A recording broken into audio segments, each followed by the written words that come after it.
Hi friends, hello everyone, সবাইকে স্বাগত exam preparation বেঙ্গলিতে। আমরা ডাব্লিউবিসিএস প্রিভিয়াস ইয়ারের যে কোশ্চেন সিরিজটা করছি, আজকে ইন্ডিয়ান ইকোনমির যে আমাদের 4 নম্বর ক্লাস, এবং এটা হচ্ছে 5 ইয়ার প্ল্যান্সের পার্ট 2। তো 5 ইয়ার প্ল্যানের কিন্তু পার্ট 1 আগে করেছি এবং ব্যাংকিং সিস্টেমের এমসিকিউগুলো আমরা করেছি, যেগুলো কিন্তু ডাব্লিউবিসিএস পরীক্ষায় এসছে বারবার।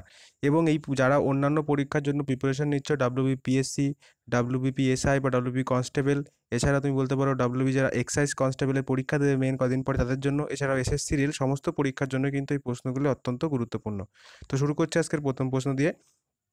বলছে দ্য প্ল্যানিং কমিশন ইজ, অর্থাৎ প্ল্যানিং কমিশন হলো এ wing of ministry of planning government of India, অর্থাৎ একটা মিনিস্ট্রি অফ প্ল্যানিংয়ের একটা শাখা বলতে পারো। নাকি বলছে endowed with the responsibility of implementing 5 year plans, নাকি শুধুমাত্র 5 বছরের প্ল্যানিং তৈরি করার জন্য একটা কমিশন।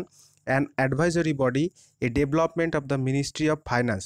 তো এটা হচ্ছে এখানে সঠিক অ্যান্সার হয়ে যাবে। আর লাস্টেরটা হচ্ছে কি, এ development of ministry of finance বলতে বোঝায় যে একটা মিনিস্ট্রি অফ ফাইন্যান্স বা অর্থ দপ্তরের একটা ডেভেলপমেন্ট উইংস।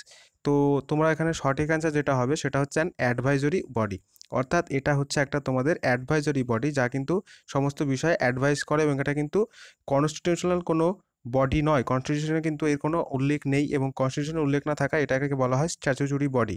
তো পরবর্তী কোশ্চেনে যাব। The objectives of plan strategy followed in the first 7 plan was, অর্থাৎ প্রথম 7টা প্ল্যান যে 5 ইয়ার্স প্ল্যান, তার মধ্যে প্রথম অবজেক্টিভটা বা প্রথম লক্ষ্যটা কী ছিল? Achieving self reliance, self reliance বলতে যে সার্বভৌমত্ব বা নিজে যেটা বেকারত্বের অবসান ঘটানো সেই বিষয়টা, এবং ইনক্রিজিং এক্সপোর্ট গ্রোথ, নাকি এক্সপোর্ট অর্থাৎ বাণিজ্যিক যে রপ্তানি সেটাকে বাড়ানো, ইম্পোর্ট আমদানিকে বাড়ানো, নাকি বলছে ম্যাক্সিমাইজ গ্রোথ অফ আনএমপ্লয়মেন্ট, অর্থাৎ কি যে আনএমপ্লয়মেন্ট তার যে এটা মিনিমাইজ হবে এখানে, যে মিনিমাইজ করা, নাকি আনএমপ্লয়েডকে মিনিমাইজ করা, এটা ম্যাক্সিমাইজ হবে না। তাহলে এখানে সঠিক অ্যান্সার কী হবে বন্ধুরা?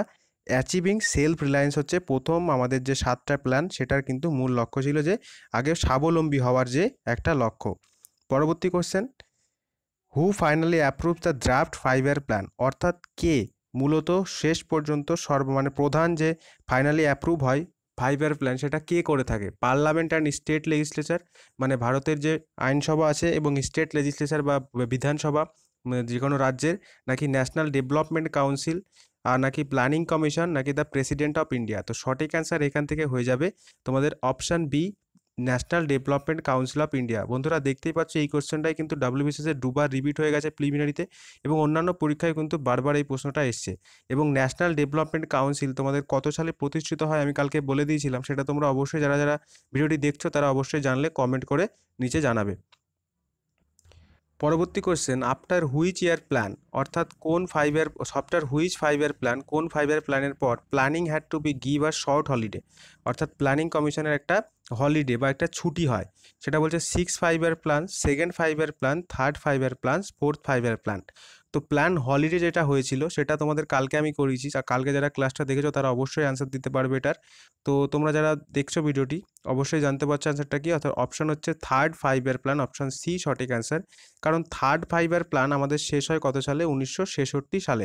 এবং 1966 সালে থার্ড 5 ইয়ার প্ল্যান কিন্তু বিশালভাবে ফ্লপ হয়েছিল, কারণ এই সময় 1962 চীন যুদ্ধ এবং 1965 পাকিস্তান যুদ্ধ, এছাড়াও এই বছর কিন্তু একটা ড্রট দেখা যায় যেটাকে বলা হয় কিন্তু খরা। তো সেই খরার কারণে কিন্তু থার্ড 5 ইয়ার প্ল্যান বিশেষভাবে অসফল হয়, এবং সেই কারণেই কিন্তু সেই হলিডে বা শর্ট হলিডে করা হয়, যার মাধ্যমে আমাদের কি আনা হয়? অ্যানুয়াল প্ল্যান আনা হয়ে থাকে, এবং অ্যানুয়াল প্ল্যানগুলি ছিল 66, 67, 68 এবং 69, 3টে বছর। তারপরে আবার কিন্তু ফোর্থ প্ল্যানিং চালু হয়। পরবর্তী question, the fifth 5 year plan was terminated at the end of 4th year because, অর্থাৎ 5 নম্বর যে পঞ্চবার্ষিকী পরিকল্পনা সেটাকে যে 4 বছর, তার যে 4 বছরের সময় 5 নম্বর পঞ্চবার্ষিকী পরিকল্পনার যে 5টা বছর থাকে, সেই 5টা বছর পূরণ হওয়ার আগেই 4 বছরের সময় কিন্তু সেটাকে টার্মিনেট করে দেওয়া হয় বা বন্ধ করে দেওয়া হয়। কেন? সেটার কারণ ছিল দেয়ার ওয়াজ নো ফান্ড, কোনো অর্থ বা তহবিল ছিল না। The Janata party wanted to start a new plan with change objectives and pattern, নাকি জনতা পার্টি চেয়েছিল নতুন একটা প্ল্যান তৈরি করা যার সাহায্যে নতুন অবজেক্টিভ থাকবে, সেখানে নতুন লক্ষ্য থাকবে, নাকি সেভার ডট কন্ডিশন, নাকি হয়েছিল প্রচণ্ড খরা, নাকি অন এমার্জেন্সি হ্যাড এন্ডেড, নাকি এমার্জেন্সি শেষ হয়ে যাওয়ার কারণে। তো এখানে সঠিক অ্যান্সার হয়ে যাবে option B, the Janata party wanted to start new plan with change objectives and pattern. পরবর্তী কোশ্চেনে যাব, the heavy industrialization is associated with India's. তো যে ভারতে যে হেভি ইন্ডাস্ট্রিয়ালাইজেশন হয়েছিল সেটা ভারতের কোন প্ল্যানের সঙ্গে অ্যাসোসিয়েট আছে? Third 5 year plan, fourth 5 year plan, sixth 5 year plan, নাকি সেকেন্ড 5 ইয়ার প্ল্যান? তো অবশ্যই তোমরা একটা সঠিক অ্যান্সার জানবে যে সেকেন্ড 5 ইয়ার প্ল্যানে কিন্তু আমাদের এই ইন্ডাস্ট্রিয়ালাইজেশনের উপরে বিশেষভাবে জোর দেওয়া হয়। এবং ফার্স্ট 5 ইয়ার প্ল্যান ছিল কি এগ্রিকালচারের ওপরে, এবং থার্ড 5 ইয়ার ছিল কিন্তু দুটোর সামঞ্জস্যতা রেখে, ইন্ডাস্ট্রিয়ালাইজেশন এবং এগ্রিকালচার দুটোরই সামঞ্জস্যতা রেখে। পরবর্তী question, which of the following was the period of annual plans? অর্থাৎ অ্যানুয়াল প্ল্যান্স আমি কিন্তু আগেই তোমাদের আলোচনা করে দিলাম। তো অ্যানুয়াল প্ল্যান্সের পিরিয়ডটা কত সময় ছিল? 1951 থেকে 56, 1966 থেকে 69, 1969 থেকে 74, 1978 থেকে 79। তো সঠিক অ্যান্সার তোমরা অবশ্যই সকলে বুঝে গেছো, কারণ যারা আলোচনাটা শুনছো তারা অবশ্যই জানো আমি কেবল আলোচনা করেছি যে 1966 থেকে 1969 এই সময় কিন্তু প্ল্যান হলিডে পালন করা হয়, এবং এগুলো ছিল সব অ্যানুয়াল প্ল্যান। পরবর্তী question, in which 5 year plan was the target of deficit finance taken as zero? অর্থাৎ এদের মধ্যে কোন 5 ইয়ার প্ল্যানে ডেফিক্ট ফাইন্যান্স বলছে যেটা বোঝায় যে আমাদের ভারতে যখন কোনো বাজেট তৈরি হয় সেখানে আমাদের একটা ট্যাক্স গ্রহণ হয় দেশের ক্ষেত্রে, এবং ট্যাক্সের ভিত্তিতে কি করা হয়? বাজেট করা হয়, এবং সেই বাজেটের ভিত্তিতে কিন্তু খরচ চালানো হয় দেশের। কিন্তু অনেক সময় দেখা যায় যে ট্যাক্স যা গৃহীত হচ্ছে তার থেকে আমাদের খরচটা বেশি হয়ে যায়, তখন ডেফিক্ট হয়ে যায় আমাদের।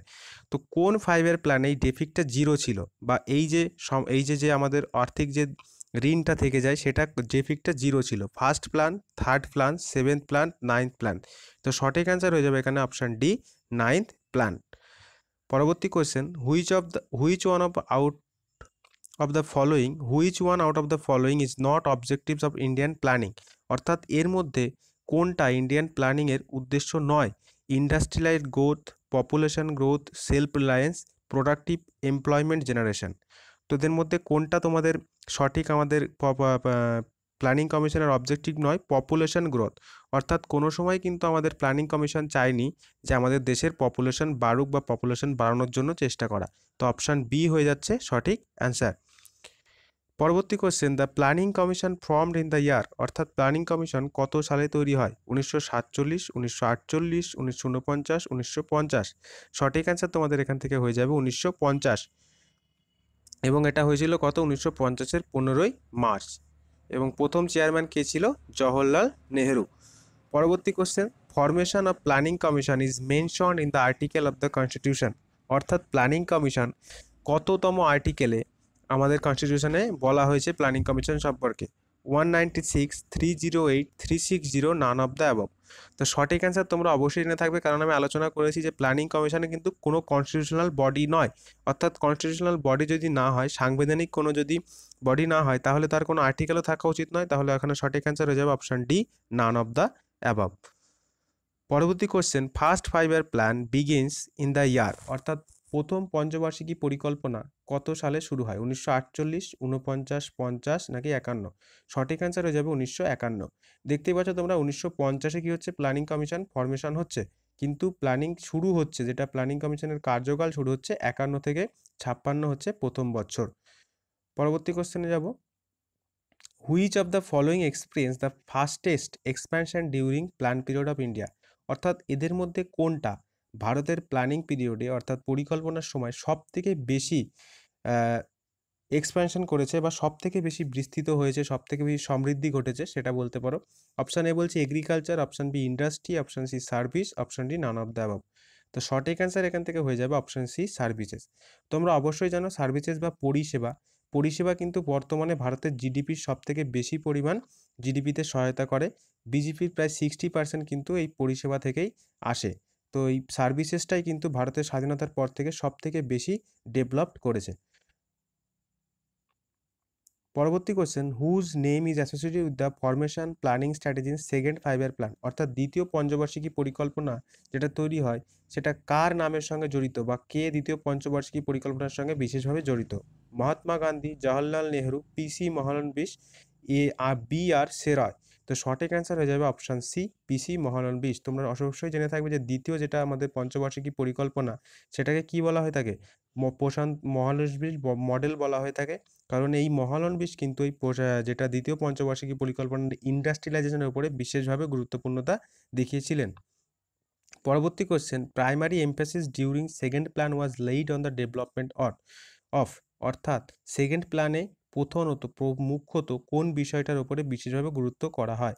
Rural areas, basic in K industry, foreign trade নাকি কনজিউমার ইন্ডাস্ট্রি? সঠিক অ্যান্সার হয়ে যাবে অপশান বি, বেসিক অ্যান্ড কি ইন্ডাস্ট্রি।